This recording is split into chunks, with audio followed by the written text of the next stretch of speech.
Hello everyone, and welcome to game number 5 from the 1960 World Chess Championship match between Mikhail Tal and Mikhail Botvinnik. Tal won the first game, the next 3 games were drawn, and this is game 5. I don't know if you remember, Tal said that the worst thing about playing the 1959 candidates was that he had to play the same opponent over and over. So 4 games against every opponent, and that was extremely tiring.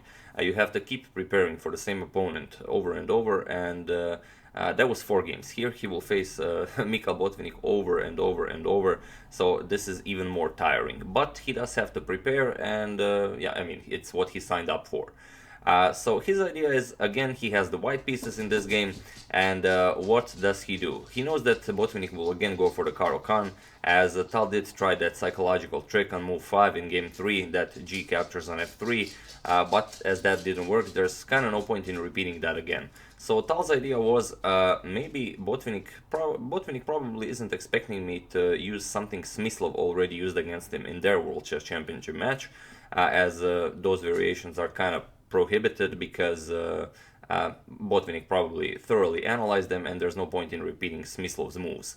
But Tal found one game that Smyslov played against Botvinnik where he thought that he could gain an advantage and move the game from positional waters maybe into combinational waters.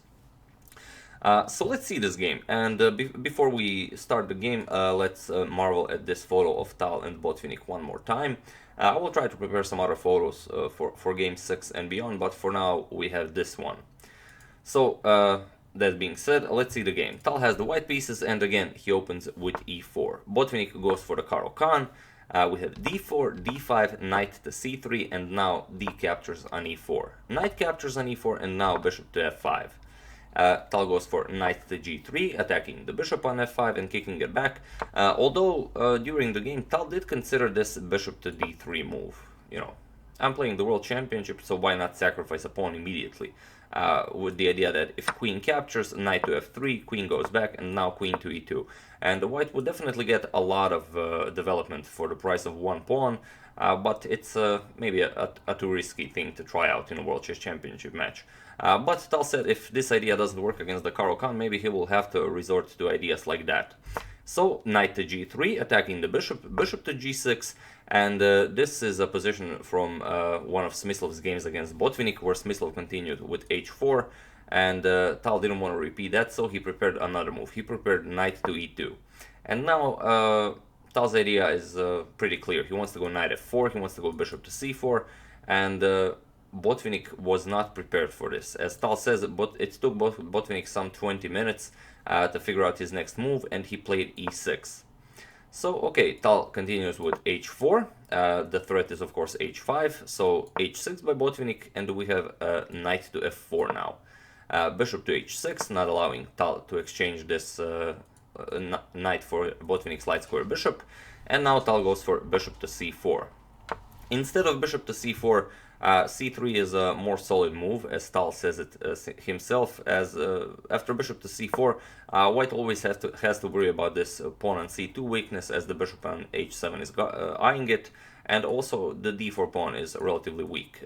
After he plays c3, then all of those weaknesses are gone. But okay, knight to f6, and here we have queen to e2. And here Tal also spent some time considering the idea of castling. Castling, he thought this was the best move.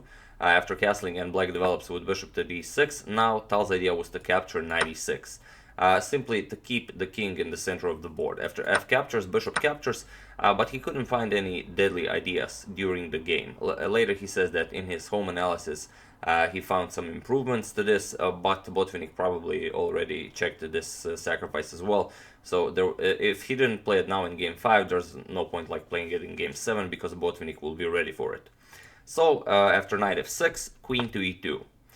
Now Botvinnik plays bishop to d6, and here Tal plays bishop to e3.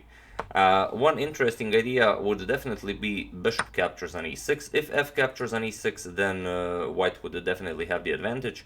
But the problem is black can here simply castle, and now white has huge problems. The king, the queen, and the bishop are all occupying d file, and rook to e8 is coming. So this would actually be a pretty big blunder by Tal. So after bishop to d6, he developed bishop to e3, and now knight b to d7. It's probably the best move that really favors black's positional style. Botvinnik can also try to win a pawn here with bishop captures on f4, and after bishop captures, queen captures, but then Tal has bishop to e5, and Tal gets the bishop pair, and Botvinnik would be a pawn up, but it's a very unclear position, and Botvinnik isn't interested in an adventure like this. So after bishop to e3, Botvinnik simply continues to develop knight b d7, and we have knight g to h5. Kind of offering to exchange this pair of knights, attacking the g7 pawn, and Botvinnik has to deal with this. Botvinnik plays knight captures, we have knight captures, and here Tal is kind of inviting Botvinnik to castle, and if Botvinnik indeed decided to castle here, then Tal could start pushing his kingside pawns, and it would definitely be a very sharp position. But Botvinnik here plays rook to g8. And it's very interesting, you'll see later in the game that this rook to g8 move will annoy Tal very much, as he says Botvinnik played it as a defensive move, but later it will become an attacking move. So Tal pushes g4, we have queen to c7, and now g5. And here you have to do something. If h captures on g5, bishop captures, the king stays in the center, that's good for white. Tal definitely would enjoy capturing on h6, also winning a pawn.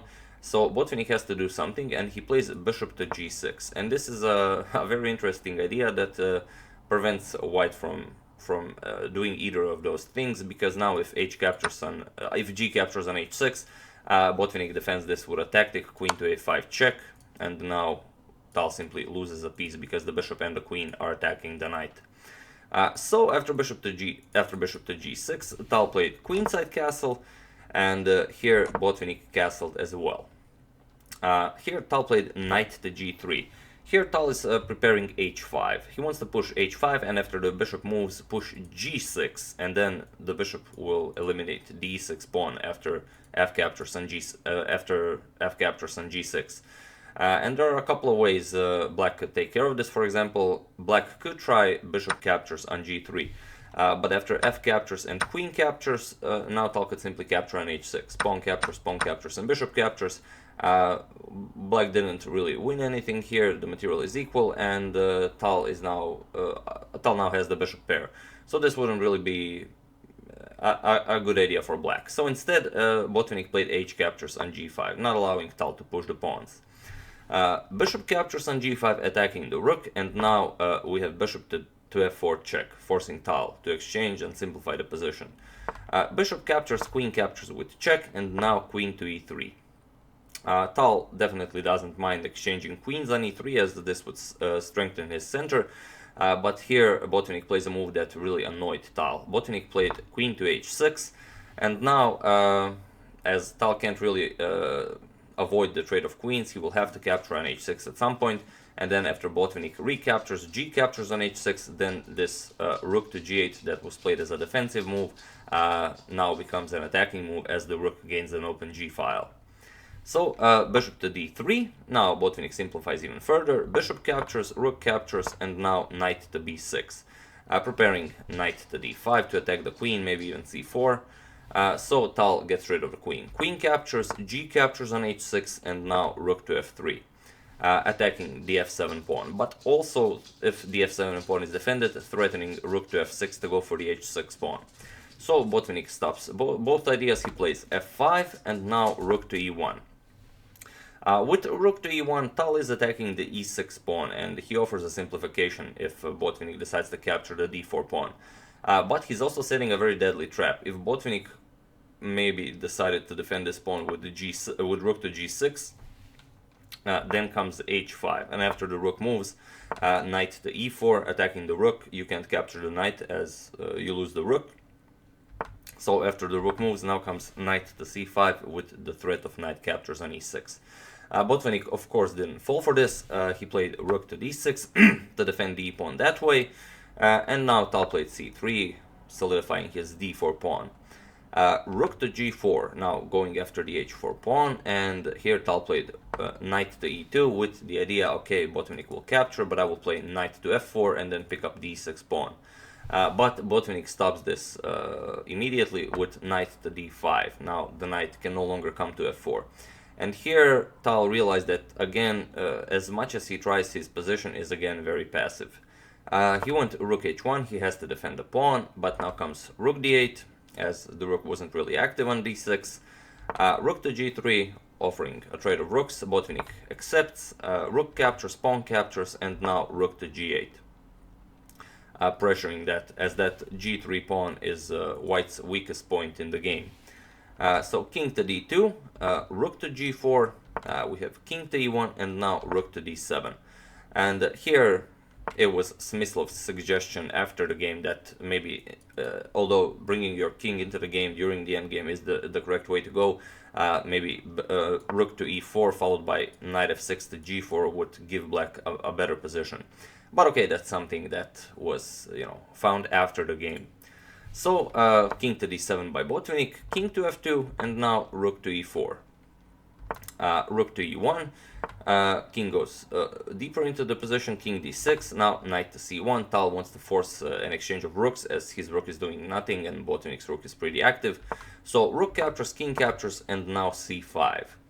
Tal plays king e2, we have c captures on d4, c captures on d4, and now knight to f6. And now the material is equal, but Tal has that isolated d4 pawn, so it's questionable if Botvinnik can make something out of it. King to d3, knight comes to h5, attacking the g3 pawn, knight to e2, defending the g3 pawn. We have e5, a4, now knight back to f6. Pawn captures, king captures, and b4, and it was in this position that both players agreed to a draw. It's a pretty interesting game. Once again, Tal tries to do something against the Caro-Kann and he fails.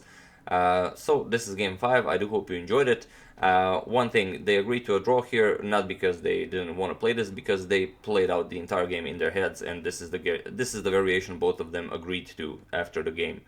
So this is how the game would continue. Knight h5, b5, f4, pawn captures, knight captures, king captures, and now the black king will go for the h-pawn, the white king will go for the queenside pawns, and in the end you'll see a very nice position. King d4, we have king captures, a6 now, b captures now, king g3, preparing to push the h-pawn, king c6, h5, king c6, h4, king b7, h3, now king captures, h2, king to b8, and now black promotes to a queen first, but now we have a7, and as you all know, or maybe some of you don't know, this is a drawn position, because you have a queen against the king and the pawn is on the a file. It is on the 7th rank and on the a file. And maybe you know this, maybe you don't, but if it's a queen against a king and a pawn, and a pawn is on the a file, the c file, the f file, or the h file, then the game is drawn. On the other hand, if this pawn is on the b file, on the d file, on the e file, or on the g file, then a queen can win this game against the king and the pawn. But this was a drawn position, and this is the only position they could reach, so they agreed to a draw. So yeah, that's game number 5. Like I said, I do hope you enjoyed it. I would like to thank Lemo Muro, Mohamed Kudiseh, Rodney Barnes, Arno Lovi, and Talmasio Andre for a contribution to my channel. Thank you a lot, I really appreciate it. As usual, you can check 2 of my previous videos here. Thank you all for watching, and I will see you soon with game 6 from the Tal Botvinnik series. Thank you all, and I will see you soon.